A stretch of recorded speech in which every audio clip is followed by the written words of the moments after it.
person, Dr.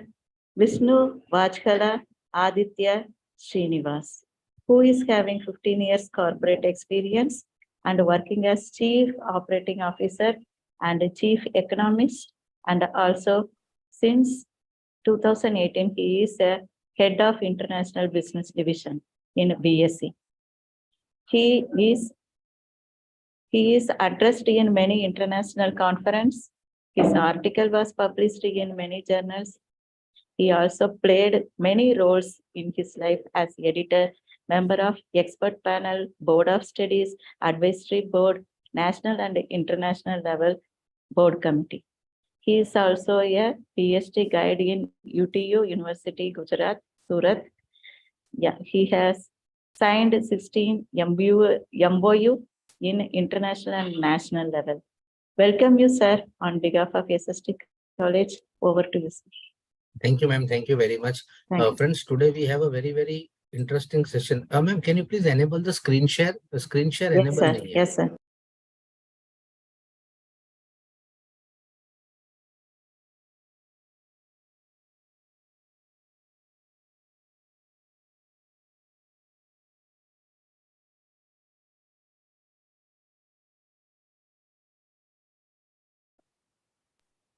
Sir, is it working? Yes, ma'am.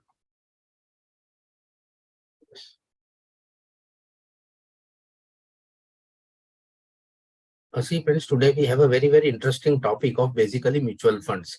See, friends, today mutual fund has been considered as a household name for investment, and especially the retail investors are very much coming into the stock market through this particular route. See, mutual fund basically refers to pool of money. That means it's a company which collects money from large number of retail investors and will invest money into the stock market. The first mutual fund that was started was in 1964, and that was UTI, friends, Unit Trust of India. Till 1987, only basically this thing was there. UTI was there, and in 1987, primarily SBI was allowed as a first government bank to start its mutual fund, and then 1993, private sector mutual funds were allowed to start, and Kothari Pioneer started as the first private sector mutual fund, and in 1996 SEBI announced the guideline. So basically this is how the historical framework of mutual fund has been. Remember, friends, that today mutual funds have crossed more than 50 years of existence, and today they have become a household name for investments. As far as structure of mutual fund is concerned, friends, there are three important entities: sponsor, board of trustees, and asset management company. Sponsor is the one who will basically create a mutual fund. For becoming a sponsor, net worth of 50 crore rupees is required. So basically the logic of having such a high net worth is that one basically is ensured that the sponsor is a financially sound company and a serious into the business. Once the sponsor forms a mutual fund, he will appoint board of trustees. See, board of trustees are individuals who have repute in financial markets. So they will always ensure that the mutual fund does not do anything which is not in the interest of unit holders. And finally, we have AMC, Asset Management Company. Asset management company will basically do the investment part. That means select the stocks for investment and generate return for investors. So that is why these three entities play a very critical and a vital role. Remember, friends, that when I say that my scheme generated a 15% return, that 15% return is basically created by the AMC. As far as types of schemes are concerned, then there are the mutual fund gamut is a huge, but there are basically broadly eight types of schemes in which the mutual fund your mutual fund universe can be bifurcated. For example, equity diversified, balanced, debt funds, sector funds, index, tax saver, ETF, and international funds. So these are broadly the broad framework within which one can primarily invest. So we will try to understand each one of them. See, as far as equity diversified funds are concerned, they will invest 100% into stock market. So obviously, this is the most popular kind of fund in which most of the people would like to invest in. The second is the balance fund, where there is a proportionate distribution of stocks and debt market. So here, basically, it is for moderate investors. Debt funds are those which will invest 100% into debt market. Sector funds will invest 100% into only one sector. The risk and return in sector funds is the highest because the entire money goes only into one sector. Index funds are those friends which will invest in one particular index. So they will basically try to copy a index. Whatever return the index generates, the fund will give you similar kind of return. ETF are exchange traded funds which are basically listed on the stock exchange. So basically for this type of mutual fund, you need a demat account. So that fund will directly come in your demat account. Tax saver funds are those which will invest in equities, but they have a lock-in period of 3 years. So that are called as a tax saver fund. And international funds are those which have a global diversification. So they are called as international funds. Now, these are the important reasons why one should invest in mutual fund. The first is diversification. See, diversification is very important because in diversification, one can invest in easily 50 to 60 companies. So that is why diversification is something very vital.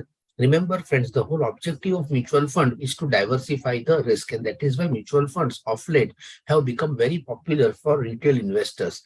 Second is decent returns. See, since 1964 till date, if you see, the average return is in the range of 12 to 15%. So obviously, it beats the traditional financial instruments by a huge margin. Third is liquidity. Liquidity basically means redemption. Money comes directly into your account within 3 working days. So that is typically called as a liquidity management instrument. Fourth is taxation. See, taxation basically refers to that when I sell my units before 12 months, I have to pay a short-term capital gain tax of 15%, and after 12 months, I have to pay 10% of that above profit of 1 lakh. So taxation is again vital. And finally, friends, professional management is the most important benefit of mutual fund, because here what happens is that basically you are able to get services of a fund manager. So that is why these are 5 important reasons why people invest in a mutual fund. See, if we talk of current scenario, there are 43 mutual funds in India and more than 1,500 schemes are there. So one can clearly understand that there is a huge gamut of this thing. The total asset under management is 38 lakh crore rupees, whereas in 2004 it was 1.5 lakh crore only. In 2020, friends, the total number of SIP registered was 3.35 crore. In 21, it was 4.3 crore. And in 2022, it was 5.61 crore. So obviously, the number of SIPs have gone up like anything, which clearly shows that the retail investor has a lot of confidence in Indian economy and Indian growth story. If you see, friends, every month 5,000 crore rupees is coming into stock market through SIP route. That means it is the pure retail investors' money which is entering our markets. In 2019-20, the total number of SIP registered is 55 lakhs. In 2021, from Jan to November, 75 lakh SIPs got registered. The number of mutual fund investors have also increased, friends, from 2.28 crore to 3.37 crore. And the average size of an SIP is 3,000 rupees. So one thing is clear, friends, that today large number of people are entering through this route. If you basically see, friends, how do you select a mutual fund?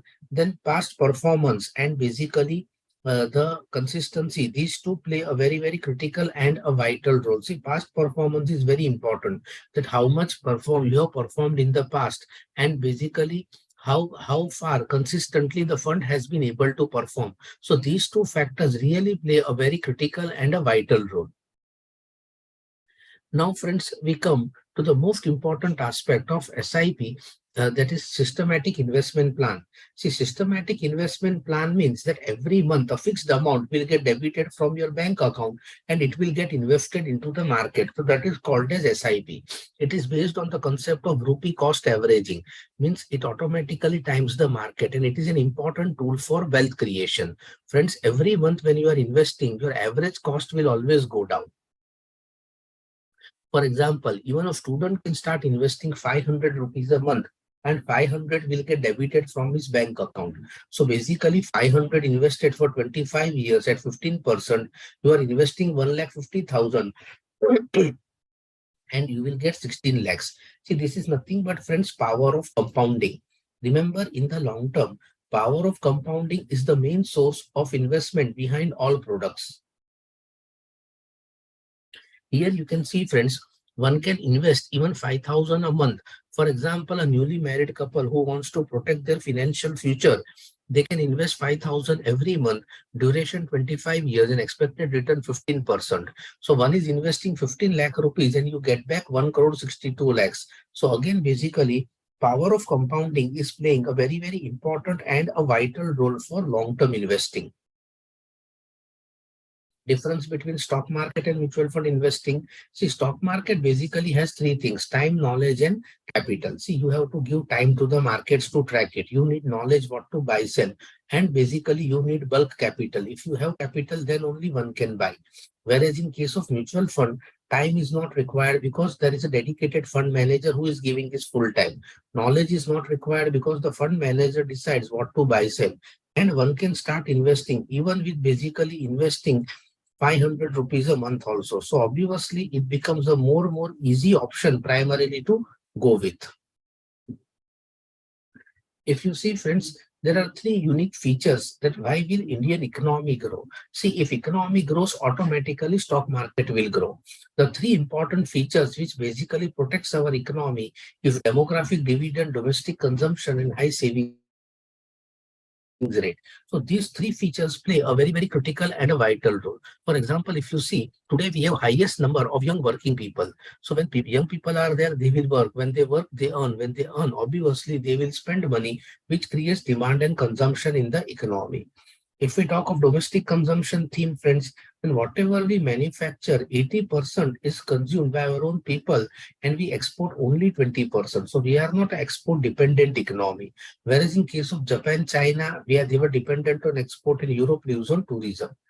In case of savings rate also, friends, India's saving rate is much higher, 27% as compared to world average. So obviously we are again in a far better situation.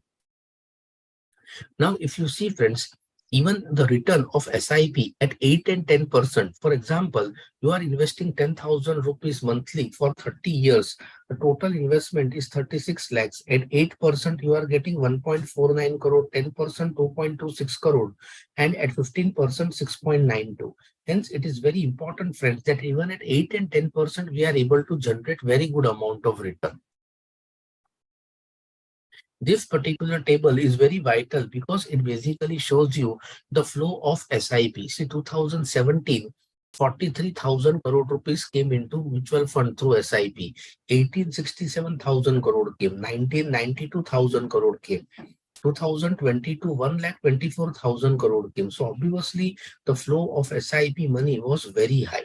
And this is, friends, something very, very critical and important. Remember, friends, SIP money has been playing a very, very critical and a vital role. And basically this money is what retail investor is putting in. And that is why, friends, retail investors finally are today have become an important source of investment. Debt to GDP ratio basically shows you the amount of borrowed capital that a country has. Friends, this data is important because if you have more amount of borrowed capital, the risk involved is also on the higher side. For example, debt to GDP ratio, world average is 69%, India is 62. But if you see Japan and China, it is more than 200%. Spain, Italy, more than 120%. So obviously, the debt to GDP ratio causes trouble. From 2003 to 17, if you try to gauge out, friends, then from 2003 to 14, foreign institutional investors, FII, they always played a very major role and they were investing in a big way. So when they invested, markets went up. When they withdraw, markets came down. But mutual funds that time were relatively small and not basic, not awareness was less and not even able to garner more funds. But if you see from 2015 onwards, see last 7 years, there has been a drastic change and huge amount of money is coming from mutual fund. 2015, if you see, basically 17,000 crore came from FII and basically 71,000 crore came from mutual funds.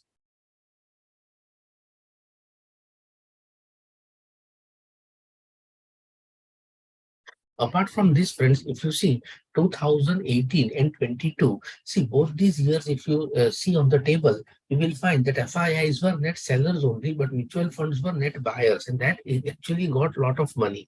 So remember, friends, that mutual fund has played a critical and a vital role. Then if you talk from 2007 to 2022, friends, see 3 years were very critical because they generated negative returns. 2008 global financial crisis, 2011 European Union crisis, and 2015 China crisis. Apart from this, you will find that our markets always generated positive return. One thing is very clear, friends, that in the long term, nothing can beat equities and especially Indian stock markets. If you compare mutual funds with traditional financial products, see FDs during the lockdown period were giving 5%, provident fund 7%. But as a matter of fact, mutual funds was really giving good return. And that is why, friends, mutual fund is very, very critical and important. Finally, friends, the conclusion is that basically long-term investment option can only generate wealth. SIP with small investments on a monthly basis will give good returns, and retail investor can create wealth without taking much of a risk, friends. So with this, I conclude my part of presentation, friends. And now we can go with question answer session. So please feel free, friends, to ask your question.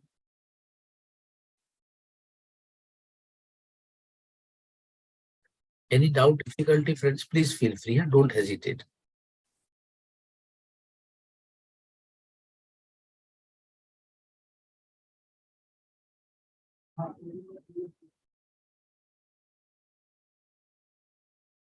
Yes, sir. One of the question was came. Now the students are gaining in this age. So if they are, how to plan in mutual fund investment? With the basic investment, how much they can spend because their income is very less. Yes. See, basically, ma'am, they can always start with 500 rupees a month. See, that is the minimum amount they can do. 500 rupees a month. Every month they can start investing small amount. So basically, they will form a habit of investing. And at the same time, when they themselves invest, now, they will also start reading articles and other things. So that will give them more of practical knowledge. Ma'am, it is very important that you do a disciplined investment. Amount is not important, but basically regularity is very, very vital. So if they start investing on a regular basis, obviously that will be a more better situation for them. Another question is there whether they want to invest personally by opening the account or tie up with having any private many. No. See, basically they need to get in touch with a mutual fund distributor, because the distributor will guide them, give them knowledge, train them, and at the same time he will be able to solve their queries also. So obviously that particular aspect is very important, that they need to get in touch with a mutual fund distributor. Even from our side, ma'am, if anybody wants any support, do let us know. We will help them out. So that should not be a problem.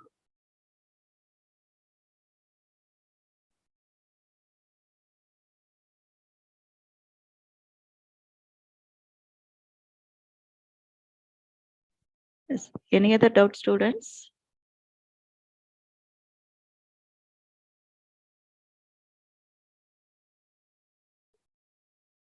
Ma'am, one thing I would like to highlight is, see, mutual fund is for long-term investment. So basically here it is important that the students or any person who is investing has minimum 5 to 10 years horizon. Then only he will be able to see some return, because in mutual fund, the fund house will invest into 40 to 50 companies. So the NAV of the fund will move very slowly. It is not something that it will go up suddenly or it will come down suddenly, but it will take its own sweet time. So obviously one needs to be patient enough. Second, when they invest in mutual fund, they can also basically do diversified investment like an equity diversified scheme, then a balanced fund. They can go with an index fund or a sector fund. So if they are investing in these kind of funds, they will be able to generate good amount of return. So that is something one has to keep it in mind. And as your job increases, your make progress in life, one can gradually increase the amount of mutual fund investment also. If the student is planned for 10 years, in emergency, he want to take in 5 years, is it possible? Yes, ma'am. They can withdraw their investment at any point of time. There is no lock-in period. So anybody can easily withdraw. Okay, sir. So no other questions, I think so, sir. It was some session, sir. And Thank you, thanks for giving the ideas of mutual fund, giving the compact idea of the knowledge of mutual fund and where to invest, how to invest, and also how we can take the benefit, and comparing with the other Deposit things also you have given very good idea. Thank you very much, sir. It our pleasure to have you with us and having tomorrow session also the important topic, gold wise equity. Thank you.